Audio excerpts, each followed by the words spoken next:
not your world has a day-night cycle. Good morning, good afternoon, and good evening. This is the Honkai Star Rail version 3.5 special program. I'm your host, Albert. Our three guests today are all renowned figures. So, let's give them a warm welcome. No need for formalities, dear subjects. The masses have given me many titles, but here, feel free to call me by my name, Saridra. I'm Herda. No need for further introductions. Greetings, dear viewers. I am Screwlum. It's a pleasure to meet you all again. Once again, a warm welcome to you all. Ooh, oh, Albert is so honored. Not only do we have the peerless gem, unrivaled genius, and inimitable beauty on our show, we've also got a genius symbolizing mechanical aesthetics, humanistic charm, and elegant precision. And even Her Imperial Majesty has graced us with her presence. If you keep going on like this, Dux Blabator, the audience is going to walk out. Dux Blabator! Your Imperial Majesty, if I may be so bold, letting the audience know about our important guests is crucial. This is not idle chatter. Owlbirds, just get to the point, okay? Since this is what our guests unanimously requested, as we enter version 3.5, the second half of the Amphorian story will officially begin. We'll meet brand new companions and witness familiar friends in a completely new light. Indeed. Besides the already known Chrysos heirs, we also caught glimpses of Lady Saridra and Lady Hycelens in that trailer. Miss March 7th and Mr. Dan Hung have also undergone quite significant changes. And that one with pink hair, she looks a lot like that girl named Cyrene? Was that her new form? I'll keep that under wraps for now. But what I can tell you is that this renewed journey is about to ascend to a higher dimension. At the place where three paths intertwine, a battle of paths that will determine the safety of the cosmos has begun. In version 3.4 story, the Trailblazer made a promise with Finan and took up the mantle of Deliverer. Meanwhile, Finan went to confront Nanook with the most blazing fury. We now know that Amphorius was a testing ground for the Lord Ravager Iron Tomb to self-extrapolate and grow, while Finan and Cyrene accumulated power through 30 million eternal recurrences to delay the moment of Iron Tomb's true completion. Even though human strength remains insignificant before the eons, human will shall never be mere pawns for the gods to manipulate at their whim. The fury of 400 million core flames brought forth a destruction as brilliant as a solar flare. Finan's efforts have once again interrupted the progress of Iron Tomb, and at the beginning of version 3.5, we'll discover that even the spread of the Black Tide has been halted. Oh, so that too was the work of the Deliverer. Finan. I'll remember that name. But back to the matter at hand. The weight of the world rests on that little one's shoulders, and saving Amphorius remains an unavoidable conundrum. Before saving the world, there's one more preparation we need to make. The Scepter has an extremely strict autonomous protocol, restricting even its administrator. According to my and Madame Herta's speculation, this ultimate protocol goes by another name in Amphorius. The Law Titan, Talantan. Exactly! So if we can master the authority of law before the Era Nova is complete, we can find a new breakthrough and turn the tables in our favor. According to Amphorian history, the core flame of law was returned a millennium ago. The Trailblazer's mission is therefore clear. Anchor to a time before the core flame's return, travel back to the past, and claim the core flame. In version 3.5's Trailblaze mission, the Trailblazer will journey alongside Cyrene to Akama from 1,000 years ago in a new cycle of the eternal recurrence. That was also the era when Aglaya's predecessors still held power. The bearer of the Law Core Flame and Empress of Akama, the Imperator Saridra. Then, you are all targeting me? What makes you so sure I will cooperate with the Trailblazer without any reservations? I wouldn't say they're targeting you. Someone as brilliant and mighty as yourself surely understands that the Trailblazer is working towards a brighter future for Amphorius. In version 3.5, the Trailblazer will not only meet the Knight Commander Hycelans and Imperator Saridra while revisiting the past, but they'll also encounter Treeby and Aglaya from a millennium ago. We hope you're looking forward to this first meeting and reunion. I believe the Trailblazer will win everyone's trust with their sincerity, as always. Moreover, in version 3.5, we'll get to see another side of 6-year as the city of infinite revelry. Legend has it that in the coastal city-state, encircled by rainbows and ocean currents, the festivities never cease. People indulge in endlessly refilled honey brews while music flows without pause through every hour of the day. But those residents in the city don't look too friendly, do they? Better watch out. Don't be so quick to celebrate, and don't think you can just brush this off. This involves the core flame of law. Do you really think it'll be that easy? Indeed, since it concerns the ultimate protocol. That old Intellitron will definitely pay extra attention. He's very likely to step in and personally intervene. That is no longer just a possibility. The Theoros Ligus has recently arrived at the Holy City and already sought an audience with me.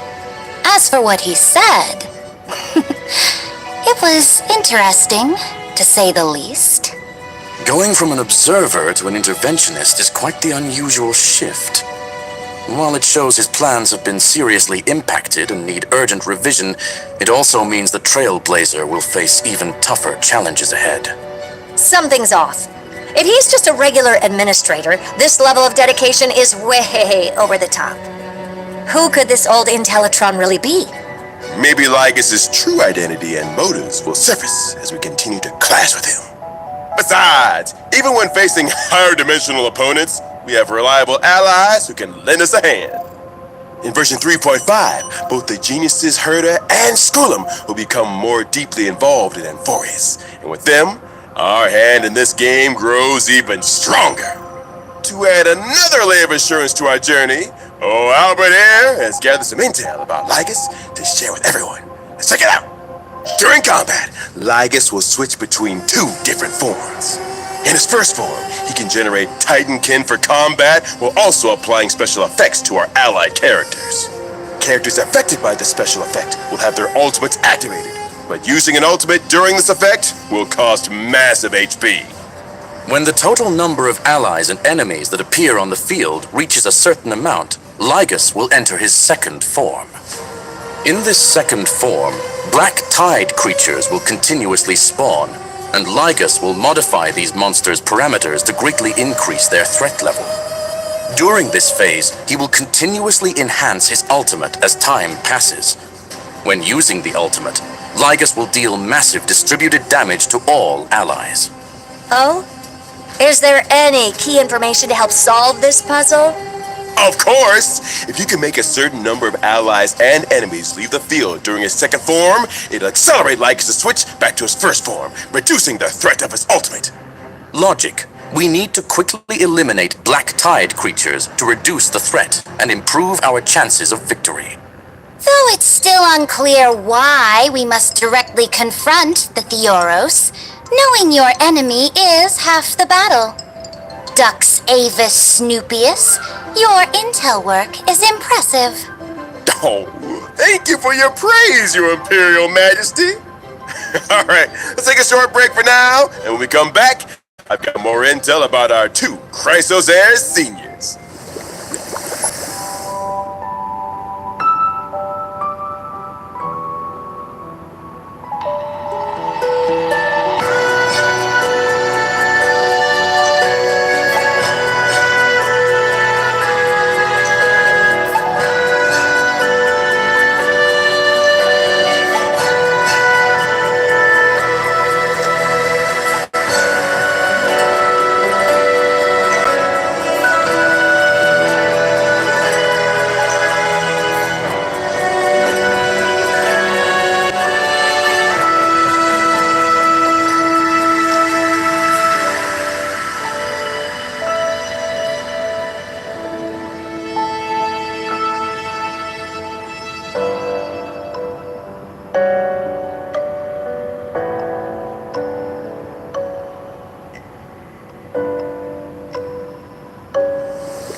Rumpus, if this is your idea of entertainment, it's pretty underwhelming.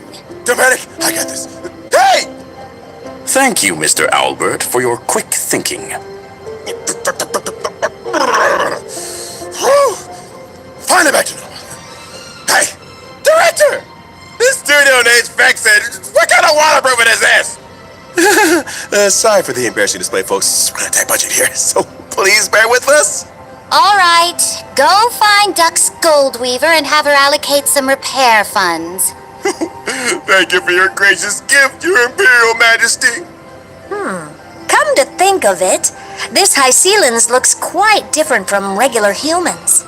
She's got scales, and her belly seems to be transparent? That's right. Hycelan's is the most powerful and beautiful sea siren princess born to Fagusa, the ocean titan. She grew up in the embrace of the ocean. I see, but why did this beautiful sea siren come ashore? And how did she end up becoming the Knight Commander of the Holy City? Although the black tide hasn't spread in this cycle, it still surges in the darkest bowels of the world. In other words, the ocean. Fagusa promised the sea sirens that after repelling the black tide, they would throw them an endless feast on land. But in the end, Fagusa fell into silence, and the sea sirens were decimated in the war, leaving Hycelan's as the sole survivor. When I first met her, Hycelan's was in a complete daze. Her power could scatter armies, yet she no longer knew whom her blade served. A tragic past. Sounds like prime protagonist material for a novel. Then what happened? Since that is the case, I will point the way. If she yearns for revelry, I will see it done. All I ask is for her unwavering loyalty, to stand as my sword and banner, and mine alone. I see. So Lady Saridra became Lady Hycelan's light. But can she adapt to life on land as a sea siren? She did struggle a bit at first, but now she's got the hang of it. She also gained the friendship of my other loyal subjects, such as the previously mentioned Duck's Goldweaver, Aglaya. But rumor has it that Hycelan's has never been seen together with little Cypher. They say she deliberately avoids any occasions where Dolus's little kitty is present. It's only natural for a fish to avoid a cat. Now then, let's see how Miss Hycelan's performs in combat. As my sword and banner, she fears no combat.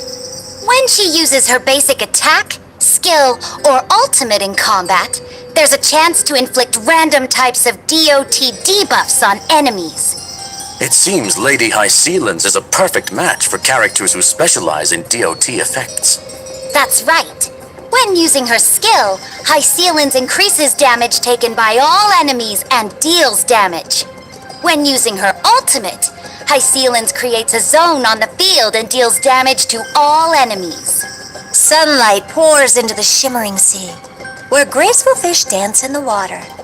Such is the breathtaking beauty befitting of a sea siren princess. That's my most beautiful sword. But for enemies, such beauty means deadly danger. Enemies in the zone will have reduced defense and take additional physical DOT from Hycelan's whenever they take DOT damage. Ooh, nothing beats the thrill of a new turn and a screen full of numbers flying off the enemies. Plus, this zone is perfect for the buff Kafka. After all, Kafka's frequency of dealing DOT damage is super frequent now. After using the technique, Hycelan summons a special dimension that automatically moves forward. Enemies within this dimension will not initiate attacks. When Hycelan actively attacks affected enemies to enter combat, her talent's effect will trigger multiple times, randomly applying DOT debuffs to the enemies. I just noticed, is Miss Hycelan's actually attacking with a violin bow? Let the enemies slumber within the symphony. For the waves stirred by the Dux Gladiorum's melody, are as graceful as they are deadly. Thank you for the introduction. And now, let us get to know her better. The great ruler who reigned over an age, Saritra.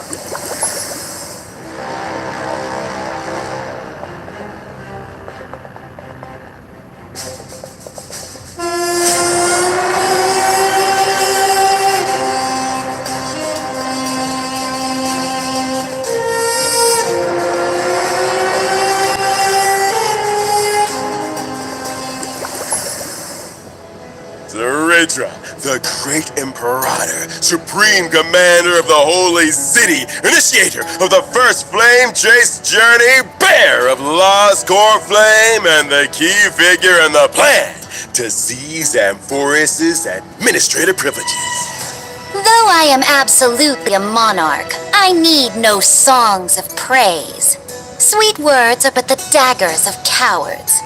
If you're so eager to play the jester, why not just shut your beak and be the Imperator's pawn instead?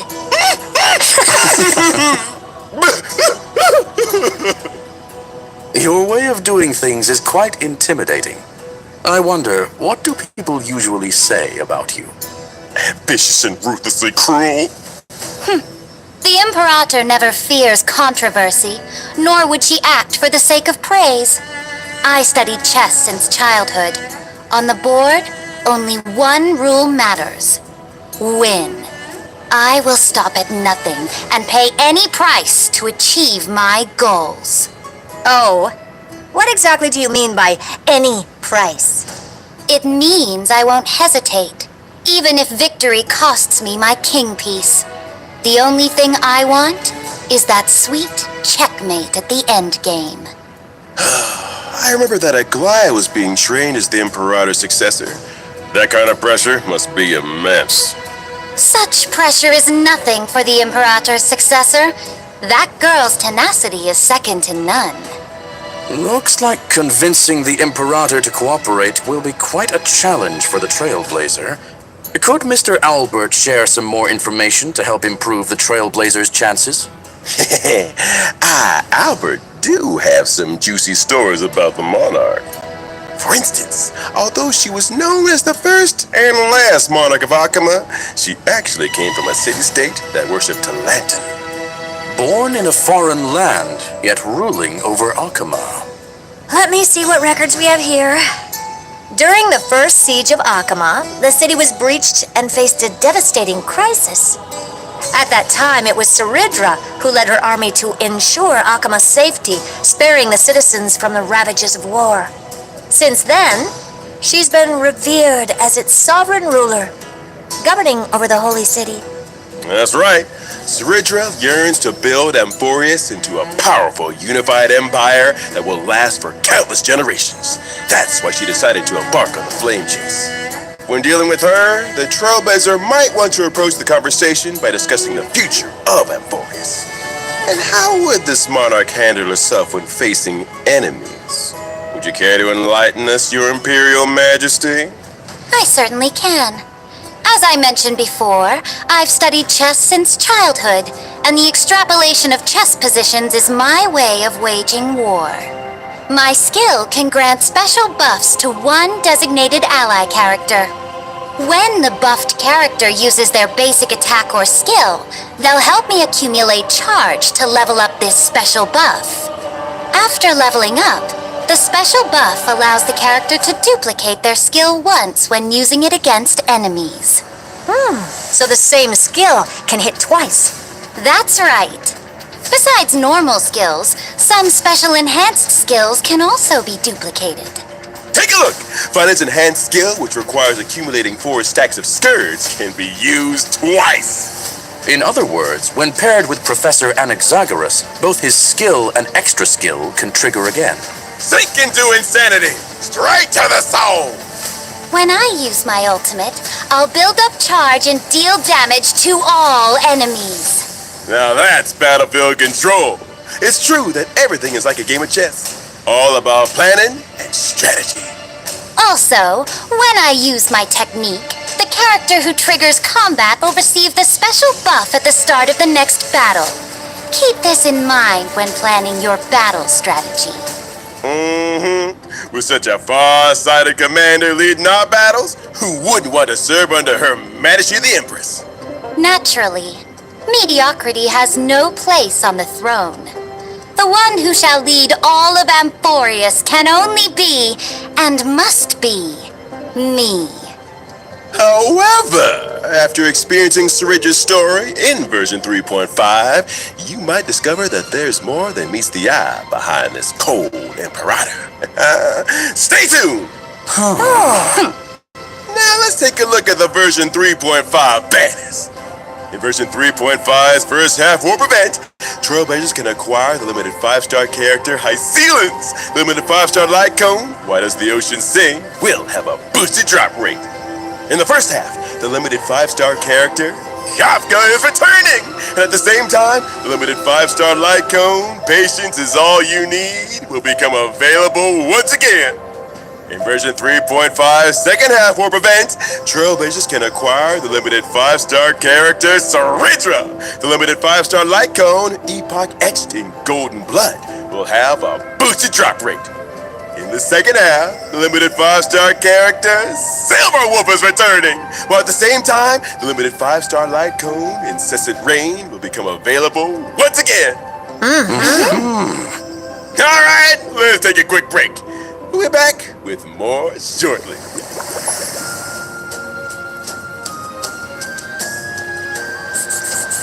Light calendar 3950. Sarija returns triumphant from vanquishing the Black Tide. Victory belongs to every citizen.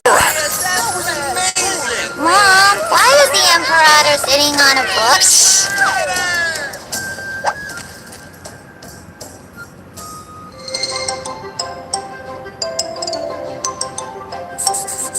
Light calendar 3959. The Imperator shall crown her great new endeavor in her name. A library or a city-state? The answer will soon be revealed. This will be the greatest salad ever. Let's add some fish, too. As you command.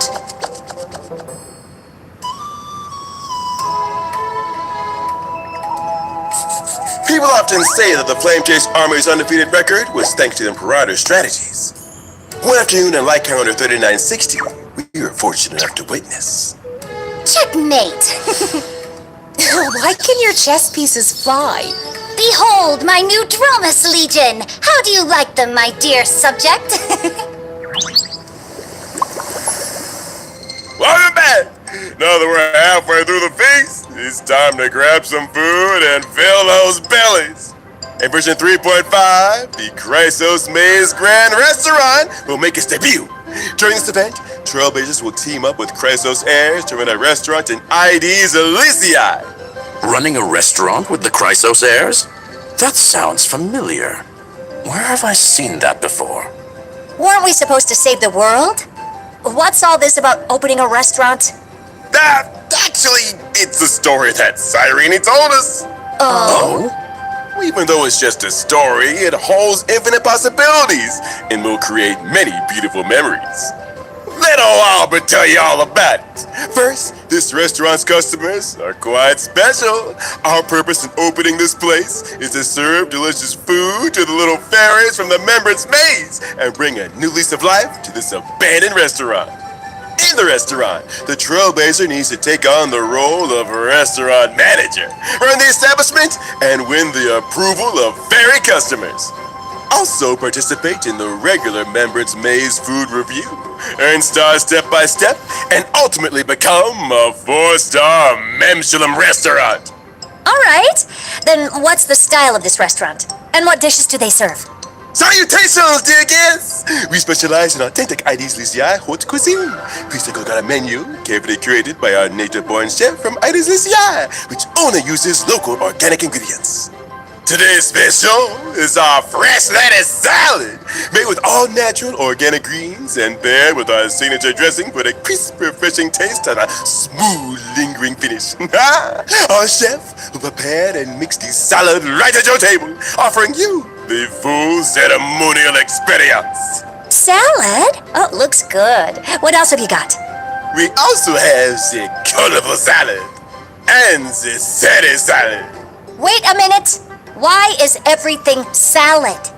Well, one reason is that Mr. Fining, one of our head chefs, specializes in salads. And the other reason is the restaurant is still in its early stages. So we're a bit limited on ingredients and supplies. However, as your management level increases, the Trailblazer can unlock more menu items, expand the shop size, and recruit more members. And to meet the customer's demands, the Trailblazer will need to work with everyone to grow various ingredients besides running the restaurant. Our two agricultural experts in Accent Hyacinth and the helpful field fairies will join forces to guide the Trailblazer through the planning process. It looks like we won't have to worry about ingredients with Anaxa and Hyacinth around. Leave it to the professionals. One dares say it finally bears the semblance of a contender for 4 Michelin stars. Of course, having ingredients alone isn't enough. As a restaurant manager, the Trailblazer needs to consider many other aspects. For example, the ingredients you grow should match the restaurant's current recommended dishes to maximize operating profits. Leveling up dishes can enhance quality and increase the average spend per customer. Proper staffing in both the kitchen and dining area is essential to reduce customer wait times and increase table turnover rates. Purchasing specific facilities can also boost the restaurant's reputation and attract more customers. Plus, different ferry customers have different personalities and unique dining preferences. Some ferry customers prefer set meals, while others are competitive eaters doing food reviews who tend to eat a lot more. And some ferry customers try to sneak away without paying. Oh? Trying to dine and dash? Someone's about to face the judgment of the law. While running the business, you'll often face unexpected situations that need the Trailblazer's decision-making skills. Running a restaurant isn't exactly a walk in the park. As for what roles the other Chrysosea friends will play in the restaurant, you'll have to discover that for yourself in the game, Trailblazer. Alright, after a hearty meal, it's time to get some drinks. In the event old brews and new friends, the Trailblazer will once again show off their skills as a special guest drinksmith at the Dream Jolt Hostelry. Master drinksmith of Penacony? This little one sure is a jack of all trades. Are you going to mix drinks for our monster friends again this time? Nope. This time, some familiar friends will be dropping by the lounge. Each friend carries their own little worries, and the Trailblazer can whip up a magical drink to lift their mood. Delicious and healing all in one. Oh?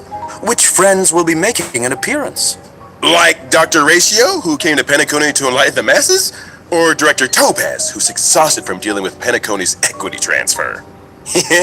Or maybe that lovely lady from the Stellar Hunters might pay us a visit. Oh, I see. What if the Trailblazer messes up and can't mix the right drink? No big deal. And hey, if you stumble upon a secret recipe, you might just see a whole new side of your friends. Judging by the Trailblazer's nature, they'll probably have an accidental slip-up. After serving all the guests, the Trailblazer can invite them back for one more special surprise drink. May this special mixed recipe create unique and unforgettable memories tonight for the Trailblazer and their unexpected guests. That's not all for 3.5, is it, Madam Herda? That's not all. In version 3.5, I will launch the AI Herda experiment. I digitized portions of my memory and knowledge into data, uploaded them to the space station's encrypted server, and created a digital version of myself. In the Space Station Task Force event, Trailblazers need to train the AI Herda by completing different assignments to obtain assignment rewards. Training an AI Herda? Hello, Chat Herda. Oh, don't even bother. Chat Herda has rejected your query, citing insufficient complexity. Hey, wait a sec, I haven't even asked anything yet. Chat Herda's already trained on your behavioral patterns. It's just making predictions. All right, as we wrap up this feast, I've got some after-dinner treats for everyone. First up, our old friend, the gift of Odyssey. Nice. Yay! The Planar Fissure and Garden of Plenty events will also return. Complete the challenges to earn double rewards. Shape of Siren's Stagnant Shadow will also be available, and you can obtain the Ascension material See Siren's Torn Fin for ice characters upon completing the challenge. Additionally, in version 3.5, the feature mentioned in the previous official notice that allows individual voiceover switching for collaboration characters will be launched.